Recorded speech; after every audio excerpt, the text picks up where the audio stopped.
Roku.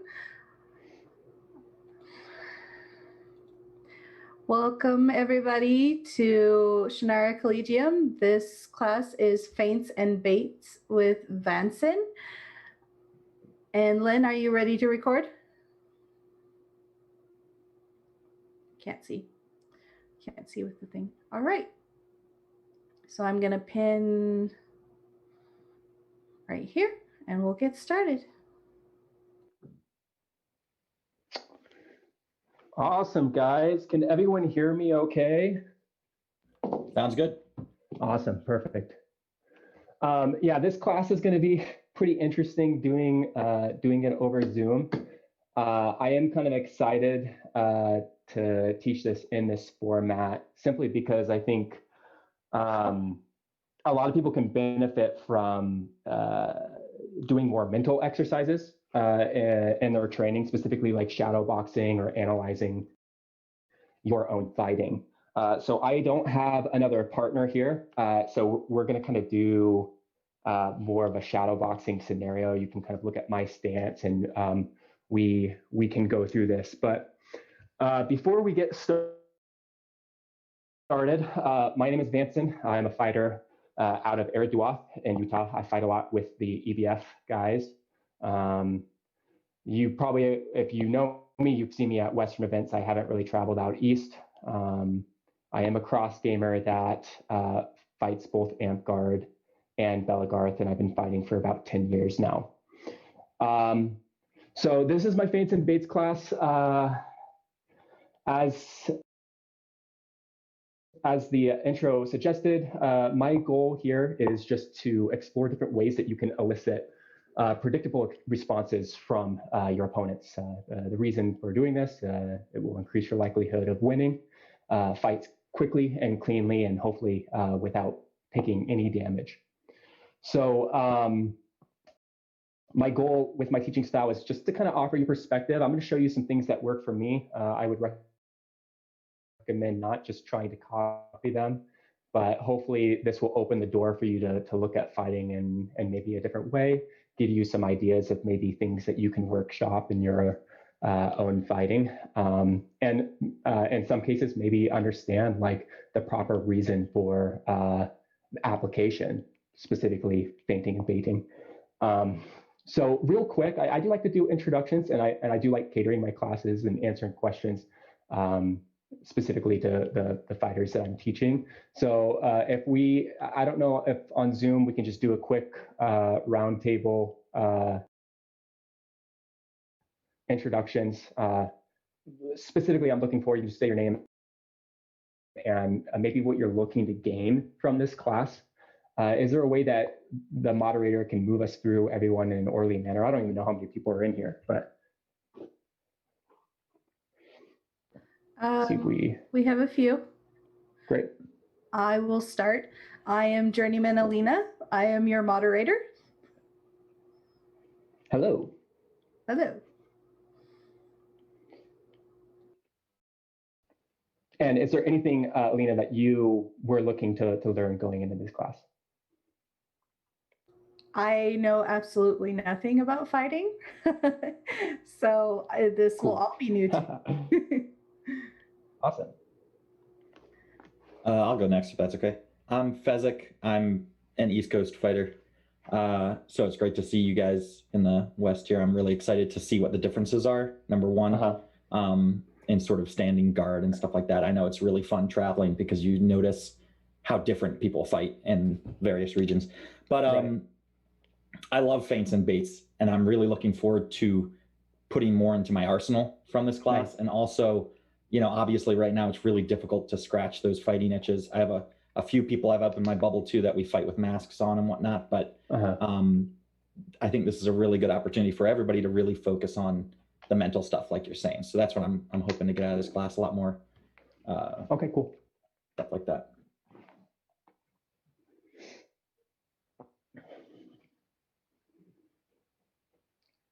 Do we have anyone else that would like to chime in? Well, it looks like Squire Pet doesn't have video. Okay. Chime in. If they type something out, if they'd like to type anything out, great. Someone, the moderator can read that for us. Just want to give everyone an opportunity to get a baseline here. And we have one more if they want to speak.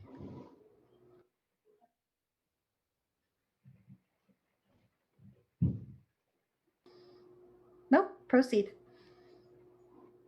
Okay, awesome. So before we dive into definition, I do just want to start with making a point about learning to read the type of fighter you're fighting against. And this should not be like groundbreaking for anyone. I mean, this should be day one. You should be starting to teach people to look at a fighter and start to look at different things. So some questions that you would ask yourself if you square up against the fighter, you need to start building your database of, okay, who is this person? What may or may not work against them? If you're going up against fighters and immediately just like doing your stuff, throwing against them, you may get kills, especially if you're a more experienced fighter and you have high proficiency in your offense. But as you start fighting against more experienced fighters and you're not analyzing them, you're going to quickly find that you're going to get picked apart by these people. So when you square up against someone, and I'm going to stand here so that you can start getting answers to these questions, you have someone to look at here, but you should ask them, okay, how are they standing? What is their stance? And stance would be like your foot position. So do you have your sword leg forward or your shield leg forward? You notice my body will shift based off of how I'm standing. What gaps are in their guard? So you notice here, as I'm standing here, there's going to be different things that are open compared to here. You see my shield moved, my shoulder orientation changes, my hand might change position, and different shots are going to be open. Obviously, you want to ask, like, what is their gear set? Okay, oh, he's using kind of a smaller shield. It's rectangular. It's got corners there. There's straight lines here. It's using a bigger shield. Okay, look at that. He's very well covered here. Legs are still open. Maybe there's something open on the sword side. If you want to tell whether they're using a punch shield or a strap shield. That is huge. Someone who's using a strap shield, right, they're probably going to be a little bit more turtle. They're going to be more passive. They're not going to be necessarily moving their shield as much. They may have to move their feet more. Florentine, okay. Where are their hands positioned? How are the swords? What kind of guards do they have? I'm not going to go over the basic guards like denial. There's a lot of them. There's plenty of videos on YouTube for you to go through that if you aren't familiar with that. Even if you are an experienced fighter, usually at least once a year, I always go through like basic videos just to brush up on my basics. There are certain stances that I prefer, but to go back through and brush up on different types of guards and the benefits of those, I always find that worthwhile. Additional info or questions you can ask yourself if you're squaring up against a fighter. Usually in an engagement, I would recommend starting to test your opponent, especially if you haven't had an opportunity to fight them before. Say you're in a tournament, a large tournament at an event where there's people from out of state that maybe you haven't seen before. You're not quite sure how they fight yet. You need to be very safe in this initial moments of the fight and try and get as much information as possible. So if someone's standing there and they're like really just still, they're not giving you any info. You can see their guard, you can see how they're standing. But what I would recommend is playing at range, stay out of their range, and do some twitches, see what happens. But if you're going to do something, make sure that it's safe. Maybe it's a safe shot to their hand or to their shield, and making sure that you're very covered, just to kind of get a gauge of maybe what their fighting style is. You may find that they're very twitchy. I'm kind of more twitchy because I'm using a punch shield. It's a more active, reactive style. So I might be moving around a lot more. And if a fighter tests me, one thing that they may be able to find out is, oh, if an opening in their guard is intentional or not. Hold on, my notes disappeared. Yeah, if a note in their guard is intentional or not. For example, if my shield is a little bit lower here, and you see, okay, that shoulder's open. I mean, I'll get a lot of kills just from someone's, just their brain thinks, oh, well, that's open. I'm going to swing straight for that. They may hit it, but what if your opponent is misleading you? This is kind of one of the major questions you should be asking yourself. And unfortunately, you're kind of going against your initial programming. I think a lot of people, when they learn how to fight, they're taught, okay, here's the basic shots. This is how I do these shots. Here's how I defend. And their brain kind of just gets locked into this muscle memory instead of this more fluid retention where you're saying, okay, well, what's the benefit of standing in a certain way or holding my guard in a certain way? What kind of shots does it protect against? What kind of shots does it promote? And if you know that, then when you're fighting against someone, you're like, okay, he's standing this way, he's here. Well, he may be wanting me to strike right on his arm there. His guard's kind of low. Or maybe his guard's just bad. I don't know. I don't know how good of a fighter this guy is. And so a safe way you can do that is just to pump the shot to it to see, well, if he really is aware of what he's doing, his hand may raise, he may close into you. So you could pump the shot and back up just to see. And then you're like, okay, boom, now I kind of understand a little bit more about what this guy's trying to do. So I just wanted to open with that kind of laundry list of questions maybe you can ask yourself when you're fighting against someone. The second point I would make here is just context, meaning if you're analyzing a fighter who is in a field fight versus a tournament scenario, you may be asking yourself different questions because you may not have as much time to read an opponent. You know, if you're field fighting and you're like doing a 2v1 or you're trying to run a line, you don't have as much time to figure these things out. And you may not be able to sell baits or feints as well in that scenario because in field fights, usually people are just defaulting to their high percentage shots. That's important for you to know. I can't tell you how many times I've come cross gaming from like Amcard to Bell, and I'm in like a field fight and I'm trying to throw like some crazy combos, feint combos on someone, and they don't even respond in a field fight because their brain isn't like really 100% focused on what I'm going to do. Now, if I'm on a flank, it's a different scenario because now the people who are facing me on the flank are more focused like, hey, I can't let this guy run me. He's trying to beat me and move on past me to attack the line. In that scenario, if I'm on the very edge, I might be able to juke out that opponent to hit them and then move on because they're going to be more focused on me. So you need to understand the context a little bit more and ask yourself, how much time do I have to get information from this person? Or do I just need to beat this person and move on?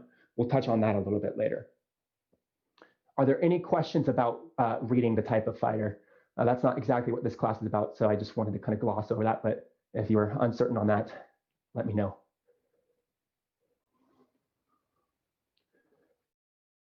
Made sense. Okay. Perfect. And exercise, I think right now with COVID, this is a great opportunity. Watch some YouTube videos and start breaking it down. You can just write out these a list of questions. You could send me a message if you would like, if you need questions to ask. But you could watch a video of a fight, people sparring, pause it after the fight and go back through it and say, okay, how is this person standing? You know, what kind of gear set were they doing?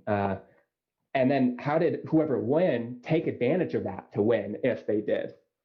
Okay, so baits and feints. Let's get a baseline here. So I think of baits and feints as active and passive movements that you do in order to get your opponent to react in a predictable manner. So it's just saying, okay, well, I'm going to swing to what's open. I am going to open the discourse for basically playing chess against an opponent. If I do this, how do they respond? This is the question you should be asking yourself. You know, if I do this, where am I open, and how may they counter? And you're taking this knowledge and you're basically just using it to your advantage, trying to read opponents or take advantage of their mental programming. So I'm going to start with baiting. I think baiting is a little bit more straightforward than feinting. And there's some like more fundamental information instead of like your own stylistic preferences. So can anyone chime in and just give me an idea of what a bait is? What do you think a bait is?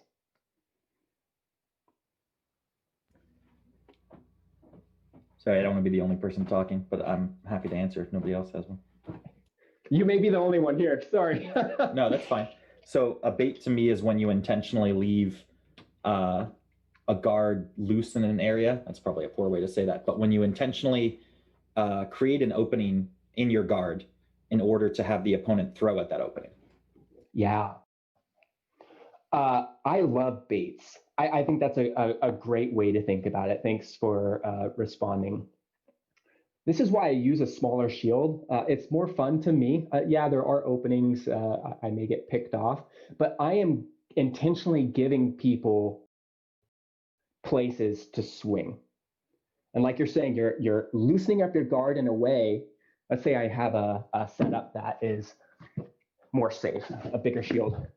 So this shield's covering my body really well. If I'm like really turtled up, I'm 6'3", by the way. I'm a very tall fighter. There's a lot of length body here that someone could strike. But imagine a smaller fighter that's turtling. Hobbit. If their guard is super solid, they may be doing themselves a disservice because their opponent doesn't have really a place to swing. So, especially when you're fighting like newer fighters and you're like, or a mid-tier fighter who may be afraid to attack you and you need to do something. Say you're like, okay, I need to run this line because we're getting crushed on the other side. You may want to get them to act so you can just block and counter. So yeah, a loosening of the guard is a great way to look at it. I like to break baits down into two categories. There's more passive baits and active baits.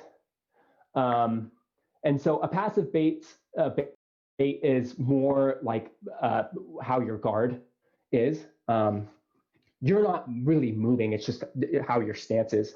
I would recommend anyone who hasn't done this, maybe you don't video yourself a lot, stand in front of a mirror, or just like right now I have my phone set up as I'm recording, you have a camera, get into your stance and analyze your stance. Okay, where am I open from your baseline without necessarily doing anything? This is like your default. This is important to know because even if you're able to experiment and change your guard around, after doing your combos, what do you snap back to? What is your body most comfortable doing? So you want to look at that and understand, okay, usually I snap back to this position. And I think often people look at their guard and they say, oh, well, I snap back and my shield is low, so my shoulder is exposed. I need to raise my shield up. I need to clean that up. That's a great way to look at it. I do want to offer another alternative, especially if you're working with newer fighters who may not quite have that yet. It can be discouraging to be like, wow, man, I just don't get my shield up. I've gotten a lot of success in my fighting by not getting my shield up. So, when I snap back, my shield's lower. Instead of correcting that, I just know, hey, this is data I'm giving someone, and now I'm eliciting a predictable response. I'm inviting them just to throw into that. And so So you can either choose to have like that really tight guard and then intentionally open up for a strike, or be aware, hey, with how I stand, I am covered in certain areas and less covered in others. And by doing so, you're creating a style where more of your opponents, there's going to be a higher percentage of people throwing to those open spots because that's the data they see. When you fight against someone, you're looking at what's open and how you can build off of that. Okay. So active bait. So we went over passive. That's just like your guard and what's open there. So active baiting to me is doing some sort of movement to get someone to throw where you want. Just like I was saying, analyzing how you're standing will increase the likelihood of someone maybe throwing to an intentional opening in your guard. Now we can do some sort of movement like opening or loosening your guard up to get someone to throw, okay? And I would say this is a little bit different than a feint. We'll kind of bring everything together in a moment. But active baiting to me could be, I mean, I use a punch shield. Me moving my equipment, just watch me. You know, if I'm fighting up against someone, right now I'm using my hips. You've probably squared up in a line and you see how people move. And oh, if I am rolling over to this point, outside's open. Roll back, it's less open, right? And so you can look at opponents and take advantage of that, but the opponent could be doing this intentionally. Now we're right leg forward, you know. So this just little subtle sway. I would not make this a default because someone's just gonna wait for you to get into a position and say, I'm rocking in a circle like this, get into a position where they want and just wait for it and then snipe in. So you want to be very intentional with how you move. And that may be, for example, I'm going to draw my shield in on like a step. So I'm out of range. I'm stepping to get into a threat range, right? And someone's waiting for that. And as I do it, maybe I bring my shield across intentionally. Let's get a bigger shield. So I'll do a passing step. I'm just going to step like this. And maybe I open up like this. I'm cross-stepping a little bit against my opponent to invite them to chop on the outside on my close. So boom, I'm still in guard, right? Just in case they do anything. When they throw, boom, and that opens up, because they're throwing out, that opens up the arm snipe. I didn't do anything other than some sort of active movement, and I was aware of the opening that I was creating, and my opponent went to take advantage of that. Boom, easy kill. Take the arm, swipe the leg. Once again, boom, take the arm, swipe the leg. Another example would be, especially in Belagarth, when you come across regions where people really like to open with a high cross, what shot is the counter to the high cross? A dark side, right? So I'll do this very often in single sword because I like to take advantage of just like the open arm block. And so once again, my guard may be high like this. And when I step into the range, I drop it down. I want people to see this shoulder and think it's juicy to cross on me. So boom, as I'm slowly stepping into range, or faster, depending on the opponent. Now, ideally what I'm doing is creating the shoulder opening. Right now it's not open, but dropping it, you will also notice I'll dip a little bit. Because I'm tall, I want to dip to make that shoulder a little bit more accessible to my opponent. So this is an active movement. the goal is for them to swing to the shoulder. When they do, I can either continue rolling to block them outside, or snap back up. So if I snap back up, this is really weird. It would be nice to have someone here, but you just have to visualize this. I'm manipulating their equipment, so you want to visualize this. So they swing high. If I snap back up, where can I swing? So their sword is sitting on top of me, so I want to swing low. This is single sword again. So snap up, pop into maybe the shoulder, the hip, boom, into the hip, or boom, down into the arm and then hip, or just keep blasting them. If you roll on the outside, so I'm going here, they swing up and I'm blocking them out. That's pushing their arm even further. So I might be able to just chop straight across onto their arm. Does that make sense, guys? I know that's kind of a roundabout, weird way to show it. No, you did it well. Awesome. Now, when I'm doing this motion too, especially single sword, I like to draw my hand across, but not unless they're going to swing, because you don't want to do this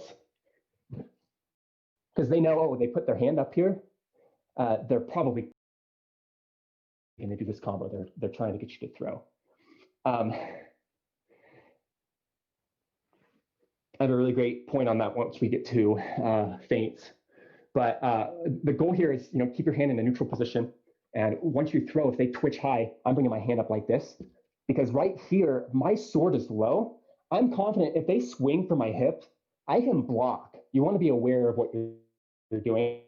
I can block if they throw low. But if they throw high, it doesn't really matter what quadrant they throw if my hand blocks are proper. So if I block like this is kind of bad because my shoulder is exposed. But if I block like this is a bar going across.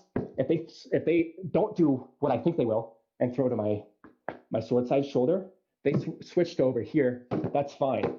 My arm's up high. I catch it here, and I still can respond in line. So you can either use your arm or use the sword. I prefer using my arm. I know I'm risking something, but the reason I like to do that is because that translates over to my board. So the same combo can happen here.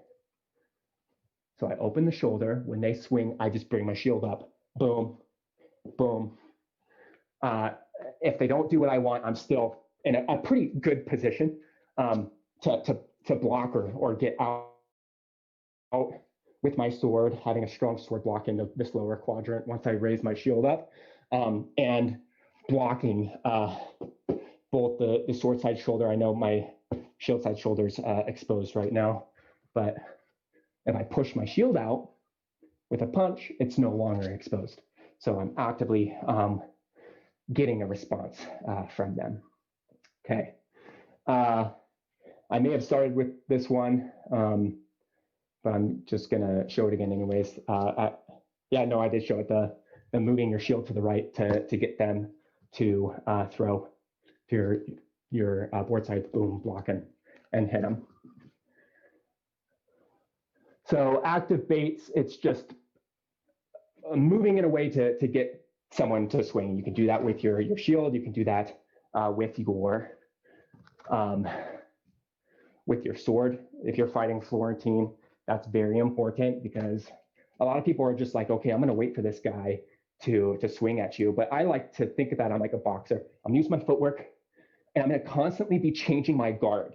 And as I'm changing my guard, I am aware, okay, if I'm here, what's open? Over here is open. If I roll over here, this is open. And they may think that I'm just, man, this guy's guard's all over the place. But the idea for me is to be aware all my movements are intentional, and I know at that time what zone is exposed. And I want them to swing to the exposed zone so then I can block and take the counter. So you want to definitely take some time workshopping this, getting data when you spar people oh man, people hit me this way. Well, if someone hit you there, you might be able to just use that to your advantage. Oh, this guy really likes high crossing me, and he keeps getting me with the high cross. So now I'm just going to invite the high cross and counter on that.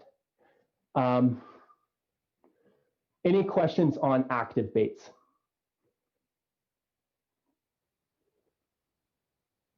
Cool. All right, let's get to the juicy stuff, feinting. Okay, what is a feint? Can anyone give me an idea of what their definition is? I'd say a feint is when you throw a shot with the intention of fooling your opponent into blocking that shot. I didn't phrase this the right way, because you're not throwing the complete shot. You are throwing a fake shot in order to have your opponent react to the shot they think will come, in order to open an avenue of attack that their reaction to that fake shot will open up. That was not a good definition because it was superfluous. Right. So it's kind of like attack canceling in a way. So if I'm fighting against someone, we all learn these basic shots. Okay, say I'm going to go for a shoulder chop. When I start moving like this, you know, okay, he's probably going to swing to my shoulder. If I do this, you know, okay, this is like a hip scoop, like a flat wrap or a full wrap. People identify these shots, or you hit them with something, they're like, okay, that guy got me with a high cross. So a feint is an active movement to get your opponent out of position to open a shot, or mask the shot that you want to hit them with. So we know the body mechanic for like a high cross, boom. It's saving yourself time by getting someone to think that you're going to do an attack to elicit a response, getting them to, oh, get my sword up. Let me try and block that. I want my shield over. Whatever someone does, I know how they're going to respond, so I do it intentionally to buy myself time to hit them in a more exposed area. So there's a couple of ways to think about feinting. First and foremost, to build off of baits, we already know that people can stand in a certain way to elicit a shot. So going back to that data gathering, I highly recommend if someone, if it's a new fighter or if they are a fighter that you know likes to bait a lot, feints are awesome because you can make them think you're going to commit to their open area. And if they don't respond, you just hit them. But if it is a bait, so say I'm baiting this outside lane, and you are going to swing for this, what do I do? Well, I have to respect it. I need to block it because I don't want to get hit. What happens to my sword side if I do that? See that? This now opens up. I have to move my shield to hit that, or back up. That's always an option. We'll get to that in a minute, though. So you can attack cancel by switching to an area to get them to move, and then what's the shot? Well, we know that my hip's open, so we're feinting on the outside to get me to draw the shield over. So we feinted, I drew the shield over, and now that the hip's open, maybe I do a step towards their sword side for a simple inside shot. Maybe I step offside to get them, they're like, okay, he just stepped towards my shield side after swinging, so I'm gonna rotate to follow them, exposing the hip even more, and then you come across with like a reverse wrap. You just wanna workshop this, so you, in your mind, or when you're actually fighting the opponent, you start to learn, if I twitch here, if I do this shot, they respond in a certain way in what's open. So you can do it in a more reactive way. Or you can do it more and you're like, these are the feints that I like to do in my fighting style. So it's feinting to open up an intentional shot. So before I show you a couple of my combos, a good example of using a feint in a grind scenario, because I think too often we just think, well, okay, feinting is we're out of range and I'm going to twitch here to open up a shot for me just to hit him and open. But I would also encourage you to consider how you can use feints mid-fight with someone. So you haven't reset the fight. You know, we engage, I didn't hit him. Oh, okay, let me get out of threat. What happens really common in Bell is the like chainsaw scenario. You've probably seen it a ton where people will do what's a basic combo, like I'm going to throw to your leg and I'm going to swing to the opposite quadrant because I'm expecting you to block for the shield. And so people just keep doing this, right? Or another scenario is like the high cross battles where people are just like high cross. Okay, now they high cross me, so I got to block. Well, now I'm going to high cross them because their shoulder or arms open, and they just keep doing this. So think about that high cross scenario, and you want to break that rhythm. Of course, you could use footwork to get out, but what if you can just get a kill off of it? So when I high cross, what usually is open? This quadrant. So you may want to break that conditioning by when you are doing a high cross battle with someone. So block, throw, they throw again, I block. And instead of going again for that, you feint. So I pump to get them to respect. So they go to block. But instead of actually committing, I just draw straight down. This is a really great way. Just drop your shoulder down to generate your power. Boom. Especially if you're close, we're grinding. My arms are really long, but the shoulder drop is a really tight angle. So you can really get around the inside of their shield. You can get under their guard. It's very fast because I'm using my legs along with my arm to hit them. So that's an example of using feinting mid-grind to win the scenario. Man, I'm getting winded just talking. This is brutal.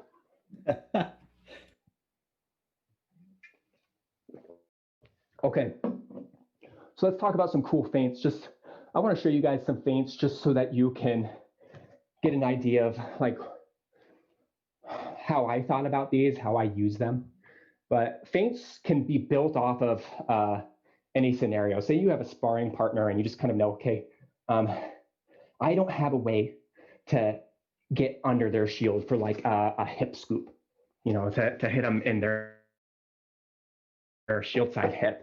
You can kind of do workshopping where you think, well, in order to hit them in the hip, what needs to happen? Do I need to get their shield up and out? Do I need to get them to draw their shield over? You know, the response is going to vary depending, you know, on the gear set they have. You know, if they have a larger shield, let me get the tower shield. If they have a larger shield, they're probably not going to, you know, flare this out. They don't really need to. They're just going to keep that tight. So, you know, well, I can't get them to flare it out, but maybe I can get them to switch their stance in a certain way by rotating around them. Big shields are hard. We can talk about that in a minute, but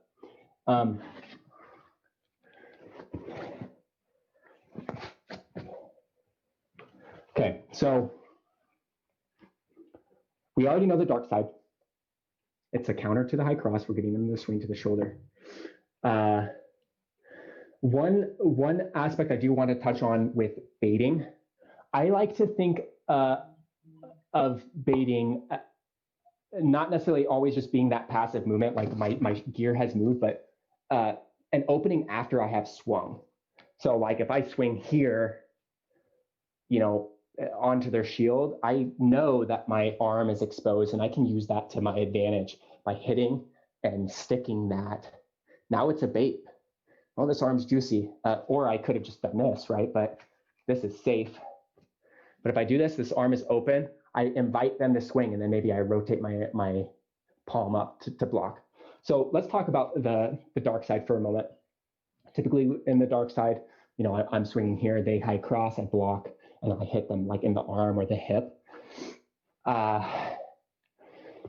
One thing that's worked really well for me is we initiate the dark side, and maybe I even open with this, because now I'm opening with a move people know. It's a combination, but boom, and they don't move their guard.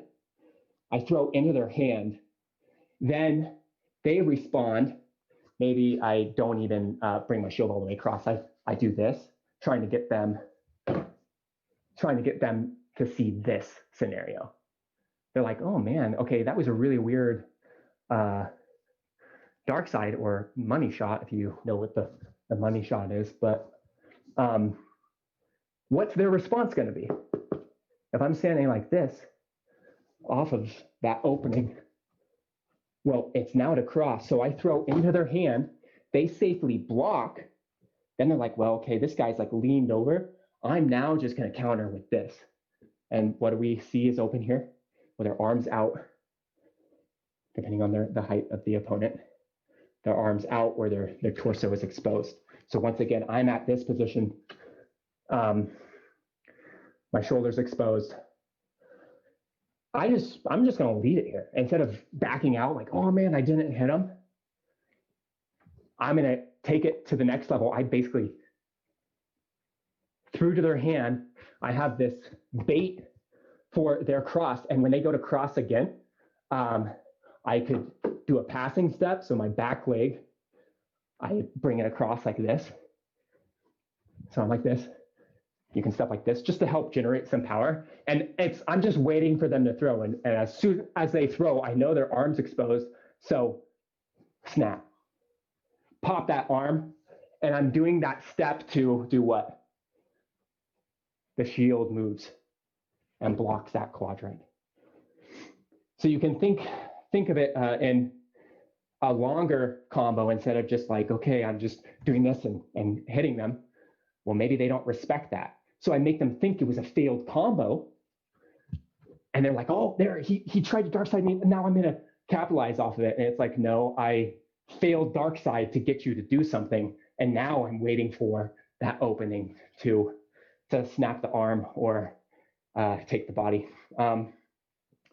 Another point about like blocking, a lot of people will pause if you swing and hit them.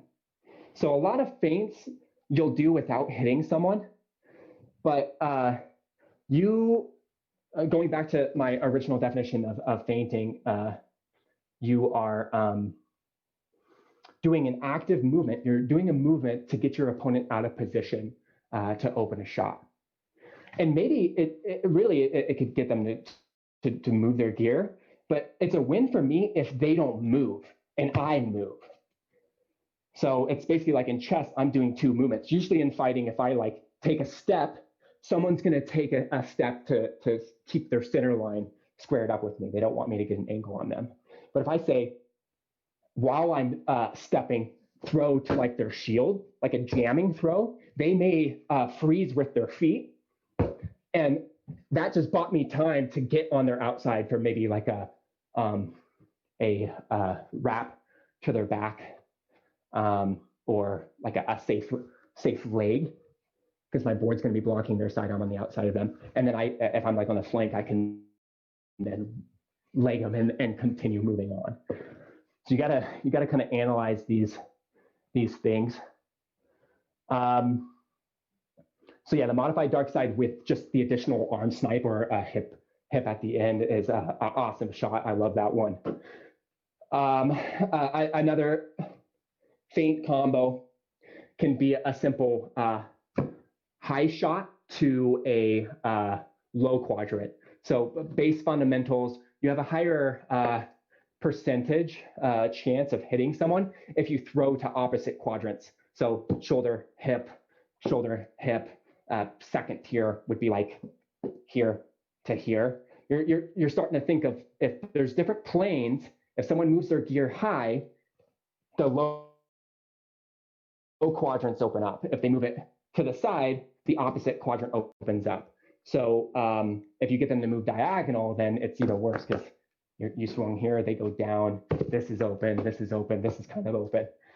So you want to kind of think of the 4 quadrants and what you want to take advantage of here. So I could pump high to just get someone maybe to think, okay, I'm gonna block the high quadrant shot. So they brace for a shot, and that might be all you need to then snap down into a low quadrant. And I do this with my what's called a money shot. And so I'm gonna pump to the shield side shoulder as I'm lunging. To mask my lunge, I just want them to freeze up and keep their shield over. This is great if someone's guard is a little bit higher than it should be. I'm taller, so I know people likely will raise their guard up because they don't want me to come over the top of them. Most tall fighters do. I know that, and so my tall fighting style will counter that by saying, oh, well, I like level changing. I like to get low, and you're not going to expect it. So I feed them what they think. Okay, I'm fighting this tall guy. I'm fighting this tall guy. Let me, raise my guard up. Let me make sure I'm blocking that high quadrant. And I feed in the info that I am going to do it. And so they brace on the swing. All of this is open. Often people don't get hit by that because the tall person is like, they'll throw like this, which isn't a good angle. But if you dip, there's plenty. So the money shot is just a draw across. You can still do like a reverse wrap, but it's faster than a dark side where usually you're chambering and then rotating. So I'm gonna pump to get them to solidify. I'm gonna hit them in their sword side hip. So I pump, they keep their shield high, maybe raise their sword or keep their sword high. So this is open. Pump, come across, and snap onto the hip. So the feint was reinforcing the high shot and then hitting to the hip. Switching styles. 10 minutes. Florentine. Thank you. Florentine doing a pump onto their sword side with my left hand. Florentine, typically you need to have a strong enough left to press their sword side. So I might get a kill first by slamming into their hip or getting a really nice arm snipe outside, and people are like, I don't want that to happen anymore. So I lunge for what they think is going to be this shot. Maybe I throw it, maybe I don't. It doesn't matter. If I throw, then I don't have this arm available to defend. But if I attack cancel and switch to a flat wrap up top, either using the passing step or not, it doesn't matter. I'll crush their shoulder. So that's another example of using 2 swords, attack cancel to hit them. Most importantly with feinting though, you have to establish a threat first. If you throw a shot on someone that they don't understand, they're not going to respect it because they don't know what you're doing. They don't know how to react to it. So typically, especially if you're sparring someone, you want to hit them with the shot. Maybe I'm just going to get a really nice hip scoop on them by pumping to their shield side and then lunging and hip scooping. Then they think, okay, man, this guy just wrecked my hip. He schooled me. I don't want him to do that again. Perfect. I just conditioned this person to do exactly what I wanted all along, which was drop the shield to block the hip scoop. So I pump, go for the hip scoop, and they're like, no, he's not going to do that again. He fainted. I drop to block the hip scoop. So pump for the hip scoop. And now it's a double feint. I just pumped the hip scoop and then popped up into the shoulder because they had to drop their shield. So if you are already proficient with single feints, I highly recommend working in double feint combinations. But in order to do this, you have to establish some sort of threat first. whether the threat is from a feint combo that you landed on someone initially, or if you're new, just knowing, okay, look, this guy respects when I hit him in the leg. I can teach a day one noob to pump a leg shot, don't commit, because no one likes getting hit in the leg. And they're like, well, this guy's a noob. They stupidly drop their gear and the whole top quadrant's open. So they can just pump, hit them right in the shoulder. So feints will work way better when you establish a threat first. And then with the modified dark side I showed, keep in mind what is open off of a shot combo. You know, maybe you safely throw onto someone's shield just to see how they like to counter. And then you know, okay, well, now I'm just gonna hit them in a safe way to elicit that response to take advantage of. So it's a lot of analyzing the opponents and what works against them. You need to have a lot of shots in your repertoire as you get better to kind of pull out and experiment and find what works. You also know, like East Coast versus West Coast, if you travel a lot, you'll likely start finding, oh man, this park, this region, they throw maybe a lot of like cut-ins, or they throw a lot of high crosses, or man, they're very much more like shield aggressive fighters, or they're very safe where they throw for legs. If you know a regional fighting style, you can start to workshop how to take advantage of what they do, applying your meta to maybe what they're not used to because they don't fight against it.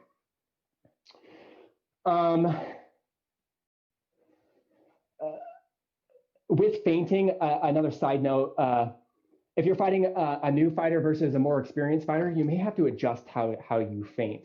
You may have to sell it more. This goes back to whether or not someone is more aware or less aware of what you're doing. You know, you may have to like slow your shot down to get them to think, oh yeah, oh look, that shoulder is open. I'm gonna swing high, and then you can speed things up to counter them. Against more experienced fighters or people who fight you more frequently, they kind of know your tells a little bit more. And so it might even get as fast as just like a quick tip pump, and they're like, oh, that's usually when he, you know, throws this. And that's enough to get them to move where you want. And then you can throw your counter to that. 5 minutes. Defensive note, if you're not sure what to do, when you fight someone who is feinting a lot, play it safe by using your feet. Back out. You can always disengage and just be like, oh, this guy's twitching. I'm going to move out of the way and just see what he does. Leading range is just super important. You should always be moving your feet. I think a lot of people have a kind of a more narrow understanding of how footwork works. So often people know, okay, I'm going to move in a way to get an angle on someone.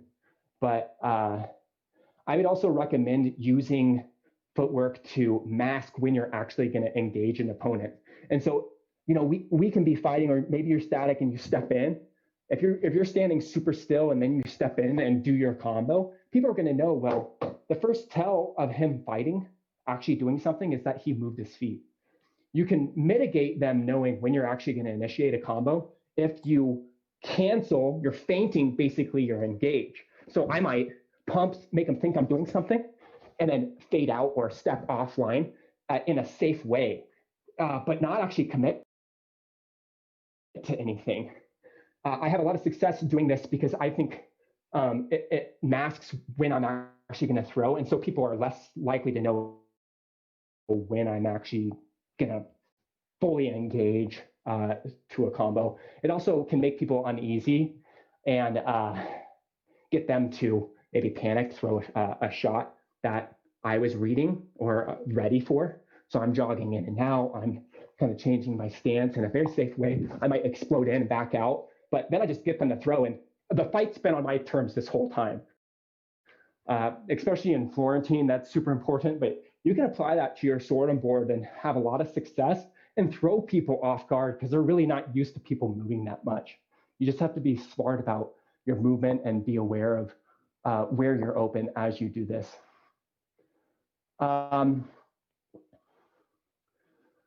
2 minutes. Okay, the last thing that I do want to mention is explosive footwork is super important if you're feinting. If I do the feint combo, say high, pumping high for a hip scoop, and I don't sell it with my feet, think of someone throwing a baseball at you. If they throw it fast enough, you'll flinch. If they just kind of slowly lob it over to you, they're going to see what happens. And so I highly recommend doing leg drills, lunges, explosive movement when you're pelling to increase the likelihood of someone flinching when you throw something. And it's going to be hard on camera, but the faster you can explode into someone, the more likely they're going to respond to that initial shot. That might look like this, very quick. I'm kind of one of the fighters that are known to be fast, and so people were more likely to respond off of my initial shot, which usually is a feint, and open up the follow up.